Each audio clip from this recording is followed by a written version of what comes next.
What's going on, YouTube? Ferocity. I hope you guys are doing well. With the current lack of any new news, information, or updates coming from Black Ops Cold War, I wanted to actually go back to older Call of Duties and talk about their multiplayers and focus on what those multiplayers could improve on to make better Call of Duty games overall. So for this series, I'm actually going to be going all the way back to Call of Duty 4 and talking about every Call of Duty between Call of Duty 4 and Modern Warfare 2019 individually, and talking about what their multiplayers could do to improve that specific multiplayer. So for today's video, I don't want to start with Call of Duty 4. I think I need some more time in it to really identify all the problems for a video. So instead, I'm going to go back to Modern Warfare 2 and talk about the plethora of changes that game needed to be truly great. Now, I personally love Modern Warfare 2. I've put 45 days into that game. I love it to death. But as much as I love it, I do have to be honest with myself when I talk about the glaring issues this game had. So let's start with the most obvious one, Noob Tubes.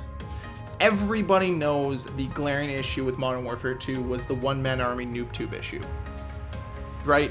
You could shoot 2 Noob Tubes, all of a sudden you got 2 more. Shoot 2 more, you got another 2 more. It was a broken game mechanic. So the simple fix to it is just, let's eliminate that first perk slot if you have a grenade launcher attached to your gun. So this would eliminate one-man army, this would eliminate scavenger, and basically eliminate the unlimited amount of Noob Tubes you'd have at your disposal. Sure, you could still run Danger Close and Danger Close Pro, and that's completely fine, but I don't think it's as much of a game-breaking mechanic if now you're forced to basically have a attachmentless gun that you're running around with for the rest of the game. Well, I could be running an ACR with a red dot sight with stopping power on, or running an M4 with 2 attachments and stopping power on, and it just becomes a much more even playing field, or even less even if you're using a Noob Tube. Now you're at kind of a disadvantage because you don't have stopping power and you don't have an attachment on your gun. But we'll talk more about stopping power later in this video. The next thing, we need to have a blast shield perk. In all honesty, because of how prevalent the explosives are, and it doesn't matter if it's a Noob Tube or if it's a Claymore or Semtex or Frag or whatever it is, they need to have a blast shield in this game. So the starter blast shield protects you against explosives. The blast shield pro protects you against kill streaks, just gives you a little bit of extra health against kill streaks. So whether it's a Harrier strike coming in for, its first bombing sessions, or if it's a attack helicopter hitting you with a couple bullets, it's just going to take you a little bit longer if you've got blast shield on to actually die from those. Now the tricky part is, what perk slot does this go into? And we're actually going to leave this here for a second as we talk about another perk that I think should be added to the game as well, which is Tack Mask. Now Tack Mask was introduced in Black Ops 1, and honestly I think it would work well here in Modern Warfare as well, because stuns and flashes are pretty prevalent in the game, and honestly it's pretty important to have something that can counter that, because if you have nothing to counter it, well, they're kind of overpowered then, right? And that's the way that stuns and flashes felt in Modern Warfare 2, was they were pretty powerful, and there's really nothing to combat them. There's nothing to balance them out, and that's an issue. So to balance them out, we bring in the Tack Mask perk. Now again, when we talk about what perk tier does it go into, we'll talk about that later in the video. The next thing I want to see added to the game as well is an EMP grenade. Now the EMP was actually in the game as a kill streak at 15, but it'd be cool to also have an EMP grenade to take down those sentry guns, to take down a few of the other, claymores and whatnot that riddled the map, right? Because claymores were all over the place. C4 is not as prevalent, but we're still in areas. Sentries were pretty powerful, and yeah, it was easy to come up behind them and give them one knife to take them out, but it would have been easier to just throw a EMP grenade at them. Now, the counter to this would be the addition of trophy systems, which I think should be added into the game as well. So, EMP grenade and trophy system is well added to the game, and those would take up your tactical grenade slot. So you get 1 trophy system, or 2 EMP grenades, or 2 stuns, or 2 flashes, or a smoke grenade. And that would be your tactical grenade class. The next big change that I would make to this game would be making shotguns primaries. Now in this game, shotguns were secondaries, and for the most part, extremely overpowered. But the truth is, with machine pistols being in this game, there's no need for shotguns to be secondaries, and it was just kind of really overpowered.